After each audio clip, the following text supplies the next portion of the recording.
السلام الله عليكم ورحمة الله وبركاته. halkan waxaan rabaa inaan ku soo duubno xalqo ku saabsan mustaqbalka caalamka iyo qaabka uu u dhigmi doono maadaama madaxweyne Mareykan cusub la doortay Donald Trump. isbedelada ku dhici doona dagaalada ka socda Ukraine iyo Russia iyo dagaalada ka socda Palestine iyo Israel. waxaan rajaynayaa insha Allah taala inaad ka bogan doontaan sidoo kale waxaan idinka codsanayaa inaad channelka meel dheer geersiisaan subscribe dhahdaan like saartaan insha Allah taala ku soo dhawaada barnaamijka oo dhameystiran. Stephen Kotkin waa taariikhyahanka hormuudka u ah ee ku xeel dheer taariikhda Ruushka kaas oo sidoo kale ka shaqeeyay Hoover Institution ee jaamacadda Stanford. waxa uu qoray buug 3 qaybood ka kooban oo ku saabsan nolosha hogaamiyihii Ruushka Joseph Stalin. qaybtan waraysiga ah Kotkin waxa uu si qoto dheer uga hadlayaa xaaladda siyaasadda caalamka gaar ahaan sida Mareykanka iyo awoodihiisa caalamiga ah ay uga muuqdaan adduunka iyo sida arrimaha siyaasadda caalamka ay u saameeyeen dawladaha Ruushka iyo Shiinaha. Kotkin waxa uu ka jawaabay su'aal la xiriirta sida madaxweynaha Ruushka Vladimir Putin uu arko soo laabashada Donald Trump iyo waxa ay ka bedeli karto siyaasadda Mareykanka ee Ukraine. Kotkin waxa uu sharaxay in Trump uu yahay shakhsi aan si sahlan loo saadaalin karin taas oo xaaladda Ukraine ku keeni karta isbedel aan la filanaynin.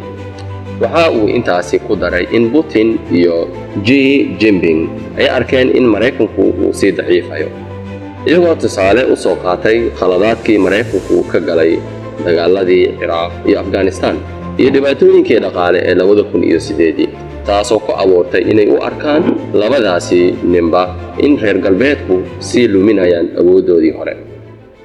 Kotkin waxa kale uu tilmaamay halista dagaal ka dhaca Aasiya gaar ahaan aagga Pacifica iyo sida Mareykanku uu daciifin karo awoodda iyo tirabadnida Shiinaha marka la eego dagaal weyn.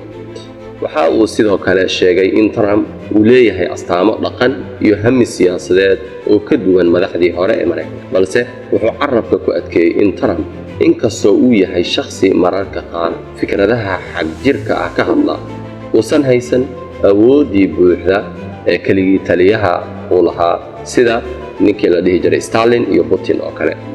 waxa uu sheegay in nidaamka Mareykanku uu yahay mid leh xakameyn iyo awood kala sooc taasoo Trump ka hor istaagaysa inuu ku dhaqmo awood dhiig leh.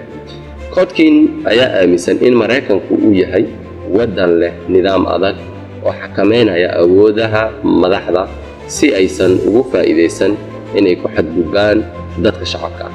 inkastoo uu ka hadlay walaacyada ku saabsan dimuqraadiyadda iyo sida hogaamiyaasha cusub ay ula qabsan karaan nidaamka caalamka wuxuu ku adkeeyay in nidaamka Mareykanku uu yahay mid la isweydaarsado awoodaha taasoo suurtagal ka dhigaysa in dimuqraadiyaddu ay sii xoogaysato. nuxurka warbixintan wuxuu ahaa waa in isbedelada waaweyn ee soo ifbaxay sida raadiyaha telefishinada iyo hadda warbaahinta bulshada ay soo galeen bulshada oo ay saameeyeen qaabka runta loo aqbalo. wadahadalka ayaa diiradda saaraya ama waraysigii laga qaaday ninka ayaa diiradda saaraya sidii warbaahinta bulshadu ay u fududeysay in fikradaha qalaad iyo mala-awaalka si fudud loo faafiyo.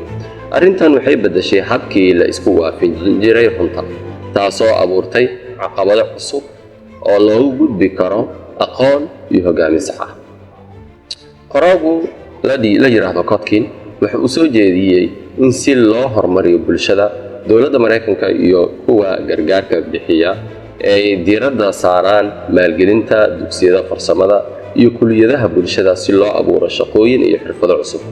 waxa kale oo uu sheegay in wax laga qabto arrimaha hoyga iyadoo oo la fududeydinayo xeerarka deegaanka iyo in la abuuro adeego qaran oo dhalinyaro loogu talagalay si loo xoojiyo wadajirka bulshada. markii laga hadlayo maamulka Trump waxa uu qoraagu sheegay in maamulka Trump uu yeelan karo fursad muhiim ah oo uu wax ugu bedeli karo arrimaha dib u habeynta siyaasadda gudaha sida taageerada waxbarashada farsamada iyo dardargelinta dhismaha guryaha.